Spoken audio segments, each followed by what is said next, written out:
Assalamualaikum warahmatullahi wabarakatuh.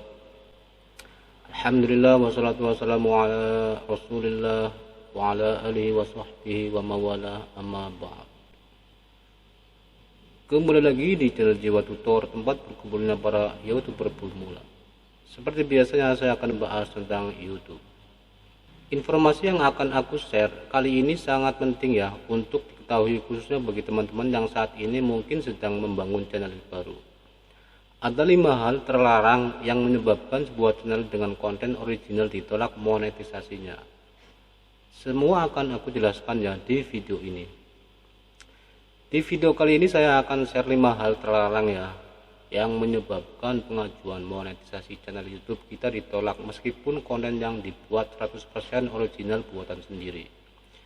Bisa dikatakan bahwa informasi ini wajib diketahui oleh semua calon konten kreator yang sedang membangun channel baru. Oke, langsung saja ke pembahasannya ya. Intinya 5 hal terlarang penyebab channel dengan konten original ditolak monetisasinya. Yang pertama yaitu video slideshow ya. Video slideshow tanpa narasi suara. Jadi video slide adalah kompilasi foto atau gambar yang berjalan ya. Kalau dulu sih awal-awal nge-YouTube rilis video slideshow tanpa suara masih bisa dimonet ya teman-teman. Kemudian setelah itu ada update peraturan YouTube terbaru bahwa konten semacam ini sudah tidak bisa lagi untuk diajukan monetisasi ya. Alasannya YouTube menolak channel dengan konten slideshow tersebut tanpa narasi suara, yaitu YouTube menganggap sebagai low quality content atau konten yang tidak berkualitas meskipun videonya sangat informatif. Video slideshow yang aku maksud ini padahal isinya sangat informatif sekali ya, tapi tetap tidak bisa dimonetisasi jika tidak disertai dengan narasi suara. Lalu bagaimana dengan video yang dibuat menggunakan PowerPoint? Sama saja teman-teman ya, selama video tersebut berisi kompilasi gambar atau foto yang tanpa narasi. YouTube tetap akan menganggapnya sebagai konten yang tidak berkualitas karena dianggap kurang atraktif atau tidak menarik, dan suaranya itu harus suara asli ya, suara asli manusia, bukan suara robot ataupun Google Voice, karena saat ini kan YouTube sudah bisa mendeteksi ya suara robot atau suara Google, dan itu juga bisa menyebabkan pengajuan channel ditolak ya teman-teman. Sebenarnya khusus untuk video slideshow yang berupa teks seperti ini, Google sebagai induk perusahaan YouTube sudah menyediakan platform yang bernama Blogspot. Alamatnya di blogger.com ya, blogger.com gitu ya. Alamatnya di blogger.com. Jadi Blogspot ini adalah platform media blog milik Google yang dikhususkan untuk menulis atau media informasi yang berupa teks ya. Jadi di sini ada 2 opsi yang bisa teman-teman pilih. Yang pertama, jika teman-teman ingin membuat konten video slideshow di YouTube, teman-teman harus menambahkan narasi suara dan harus suara asli manusia. Jika teman-teman tidak pede dalam berbicara, teman-teman sebaiknya membuat konten berupa artikel di Blogspot ya. Nanti membuat akun dulu di blogger.com. Setelah itu nanti teman-teman pilih template ya, pilih template blognya, kemudian nanti bisa diisikan artikel-artikel sesuai dengan konten yang teman-teman buat di kedua platform ini.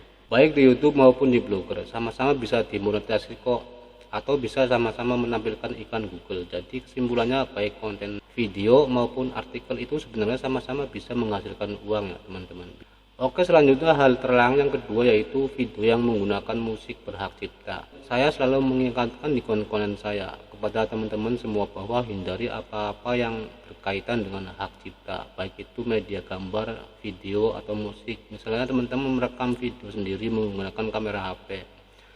Entah itu video pemandangan, vlog, video edukasi, video drama pendek, jika di dalam videonya disisipkan musik yang memiliki hak cipta, maka kemungkinan besar channel yang diajukan monetasi akan ditolak oleh YouTube.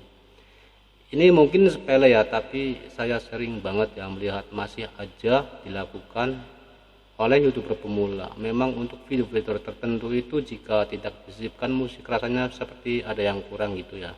Nah teman-teman tidak perlu khawatir karena YouTube sudah menyediakan musik di YouTube Studio ya, yang jumlahnya 5.000 lebih ya, dengan berbagai jenis genre atau jazz, reggae, R&B, dengan mode yang juga bervariasi seperti mode bahagia, santai, sedih, dan lain-lain. Untuk mendapatkan musik-musik bebas hak cipta dari YouTube Studio, dari YouTube, teman-teman bisa mendapatkan di YouTube Studio ya. Silahkan login dulu ke YouTube Studio. Kemudian di menu sebelah kiri pilih yang ikon nada atau musik ya.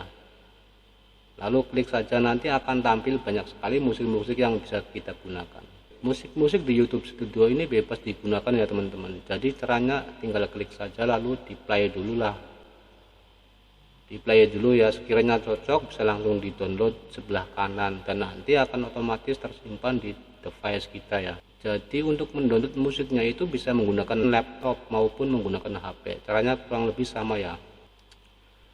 Oke teman-teman, jadi saran saya teman-teman gunakan saja musik-musik yang ada di audio library YouTube Studio ya. Ini yang sudah pasti 100% aman untuk digunakan gitu ya. Kemudian hal terlarang ketiga yang menyebabkan channel ditolak monetisasinya yaitu konten berulang. Sebelumnya saya ingin teman-teman paham dulu ya apa yang dimaksud dengan konten berulang. Jadi yang dimaksud konten berulang adalah konten yang mirip sama, menyerupai dengan konten yang sudah ada di YouTube. Baik yang menyerupai konten orang lain maupun konten kita sendiri.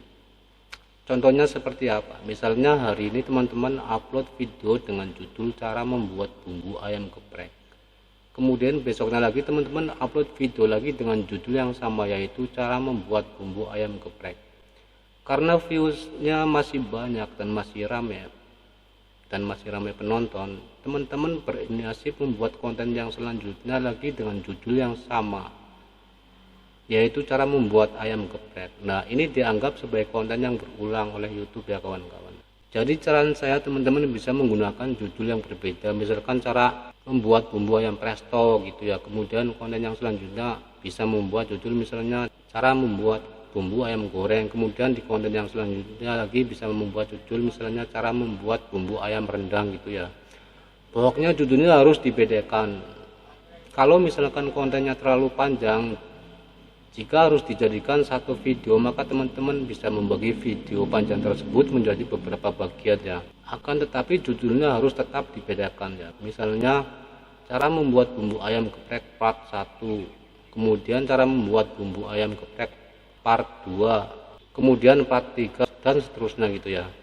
Dan isi videonya juga harus dibedakan, mungkin dari latar belakangnya, kemudian dari bahan-bahannya itu bisa dibedakan. Kemudian hal terlarang selanjutnya yang keempat yang menyebabkan monetisasi ditolak yaitu video dengan topik terlarang. Contohnya adalah video ketelanjangan, video kekerasan, video eksploitasi anak, video yang menawarkan jual beli senjata, video tentang jual beli obat-obatan terlarang dan seterusnya. Itu semua sudah pasti ditolak oleh YouTube ya teman-teman.